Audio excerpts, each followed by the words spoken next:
double second skill dito kay Balmond. Sa bidyong ito, i-experiment natin kung sinong hero pa nga ba ang magandang gamitan ng buff, Temporal Rain. Dahil dyan, gagamitin ko na yung buzz up para makontak yung Team Fuego. Yo guys, free ba kayo? Pasok kayo sa live place ko. May tatanong ako. Tara, ano ba yan? Yay!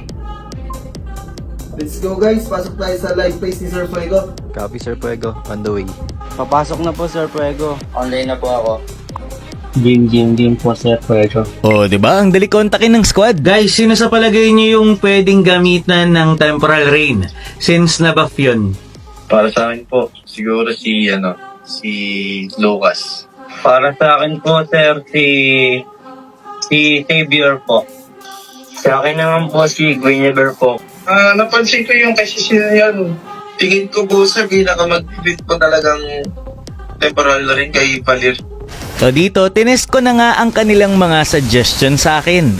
Tignan natin kung ito ba ay worth it or hindi. Pero paalala lang ha, hindi ko nababanggitin yung mga common na kagaya ng Temporal Rain Joy. Lahat na nakaganyan eh. Doon lang tayo sa mga hindi pa masyadong ginagamitan ng Temporal Rain. Unahin na natin dito si Balmond. Experiment natin, ultimate sabay second skill. Makakapag second skill ka ulit. Kumbaga, dalawang magkapatong na second skill. Parang only skill to na yan.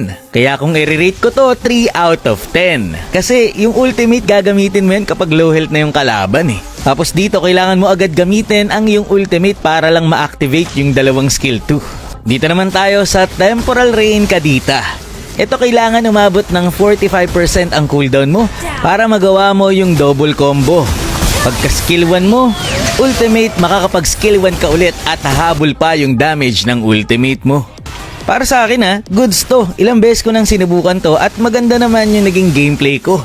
Hindi ko na kailangan laging magtago sa bush. Tapos pasok pa to sa playstyle ko kasi pagka combo ko ay makaka-out lang din ako gamit ang skill 1. Maninibago ka nga lang sa damage nito kasi minsan hindi ka makaka one hit dahil naka cooldown build ka. Pero marami kang play na pwedeng gawin dito. Magiging sobrang taas ng mobility mo. Okay din to pang depth kasi magiging sobrang bilis ng cooldown ng mga skills mo.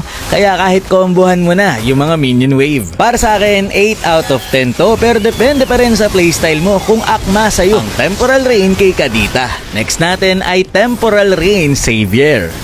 Ito ang side-by-side comparison ng naka-Temporal Rain at hindi naka-Temporal Rain. Kung makikita nyo, mas mabilis mag-spam ng skill etong naka-Temporal Rain. Kaya mas marami kang skill 1 na maibabato. Para sa akin, 9 out of 10 etong Temporal Rain kay Xavier. Next natin, Temporal Rain dito kay Sicilian. Kapag clash at nag-ultimate ka, mas mabilis kang makakapag-spam ng skill. Ito ang side-by-side comparison.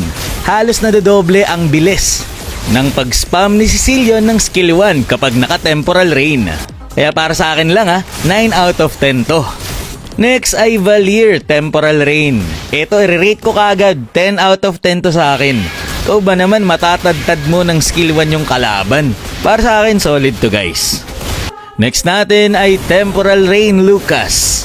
Ito maraming beses ka makakagamit ng skill 1 at skill 2 habang ikaw ay naka-ultimate. Okay lang din naman to, pero mas maganda kasi ngayon talaga yung killing spree. Kaya 7 out of 10 to sa akin kasi nga may mas okay pa na emblem.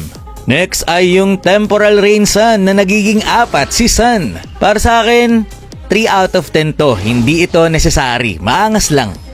Guinevere Anli Talon kapag ikaw ay naka-Temporal Rain.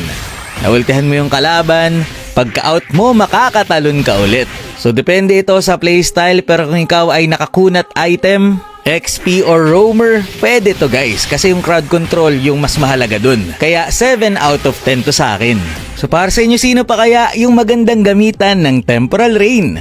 Galing, Sir Fuego. Discover mo itong buzz-up, no? Kaya nga saktong-sakto dahil voice focus yung app na to. Kaya mabilis at malinaw ko kayong maririnig kahit nag-multitasking ako dito.